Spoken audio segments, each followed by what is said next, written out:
And also just the fact that he hasn't really shared his own personal testimony of how he came to know Jesus Christ as the Savior. So, he's going to do that. And if he gets too long, I'm going to go like this. But we are glad that he's here and part of our church body, and we're going to let him share what's on his heart. Wow, I never knew my hands could sweat so profusely. I'm Jordan, for those of you guys who don't know me. I've been a Christian for about 6 years now, but it's been a lot. I've just been a Christian to a minimum, and God showed me a lot of things, revealed a lot of things to me last month, and he's just called me out, and I'm answering that call. And so this is what he had me write. I never had a father growing up. Okay, obviously I had a dad. That's it. He was never anything close to being who a father is supposed to be. And God has shown me just how deep that scarred me. I didn't want to tell myself, yes, it's a guy thing. I was given a CD set here recently called Fathered by God by John Eldridge, and it is incredible. I never knew how extremely important a father's role is in a man's life, especially through boyhood, manhood, but all through life as well. God has shown me so much in the past few weeks or so, and he hasn't done yet. He showed me just how many voids my father's absence caused through my life, and it blew my mind. He also showed me that I'd never forgiven him for the pain he has put me through, and that forgiveness is crucial. So I did just that. Man, what a weight off my back. It was just an overwhelming peace at that moment. See, I never wanted anything more than to make my dad happy. To hear him say, "Attaboy," or "I'm proud of you." His approval was so important to me, and that's what I strived for. And when I didn't get that, I quickly found that my friends gave me that approval. They gave me that approval because I was a follower. I would do whatever made them laugh. I think I was cool. They accepted me. I let my friends and what was popular influence me in every aspect of my life: crime, drugs, violence, sex, just wickedness. But I took it a step higher than that. See, all this made my friends almost bow down to me, and eventually I thought I was unstoppable. I was running from the cops when I was 13 with my buddies that lived next to me. My mom managed Jake's Tavern in Gillette at the time and put me to work as a box boy. That wasn't good. The cooler was right next to the dry storeroom, and the back door was also right behind me, so I would go in either room to break down boxes, and in the process I would line my waist with alcohol and go get my buddy Chris, and we would just get wasted. It was a pretty regular thing.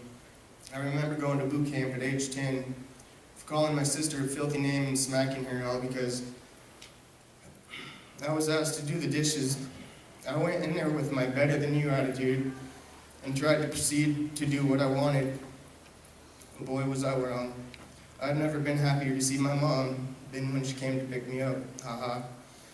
So anywhere we moved, I made myself known as a bad dude, and I was for the most part. But when I didn't have a better story or what have you, I would simply lie. I did it so much. I had myself believing those lies. I was disgusted with myself in every way possible.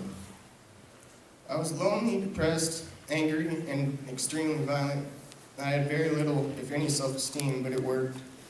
In 2001, my mom met Hobie, and they have a wonderful marriage, and I have a wonderful stepdad. Things happened, and it was just me and my mom again for a good while. We ended up moving to Pine Haven, then to Moorcroft. I got in with the wrong crowd again, and it wasn't too long before I was cuffed and shackled in the back of a cop car and taken to Sundance jail. I was only in there for a couple hours, and when I was released, I expected to see my mom, but my sister was there instead. My mom later picked me up at her house. I remember coming home one day and seeing an El Camino that was loaded with boxes sitting in front of our trailer. It was Hobie. He tracked my mom down and they reunited. Jesus found Hobie in prison, and he was now a born-again Christian. And well, I was told we were going to move here with Hobie, and I was like, make me, and they did.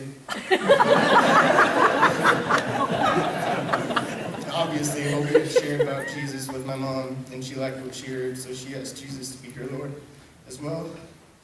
Me and Obi butted heads all the time, just because of me. I was still very disrespectful, arrogant, selfish puke. And I found the gangster mentality that my generation in Buffalo lived for. So that was my mindset. I was a gangster. Drugs, money, sex, crime, and much more. Well, by God's grace, Hobie saw right through the facade and saw the good, I guess.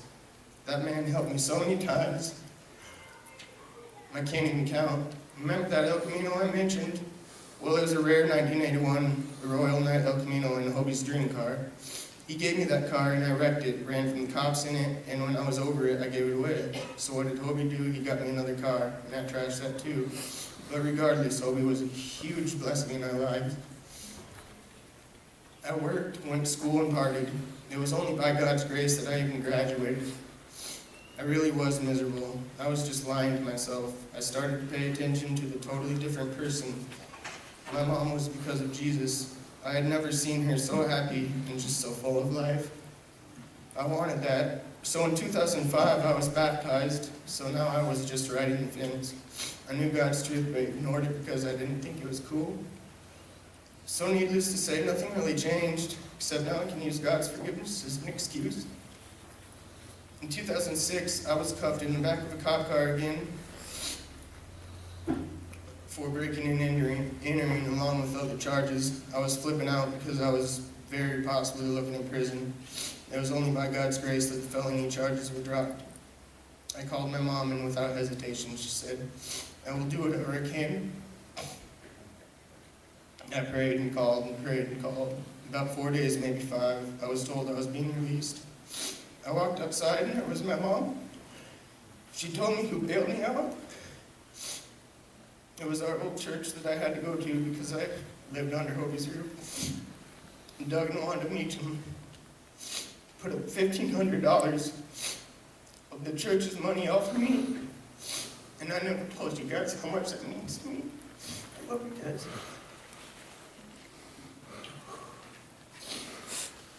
So for a while after that, I was walking the straight and narrow, and I was doing good, but I was only doing what I felt obligated to do.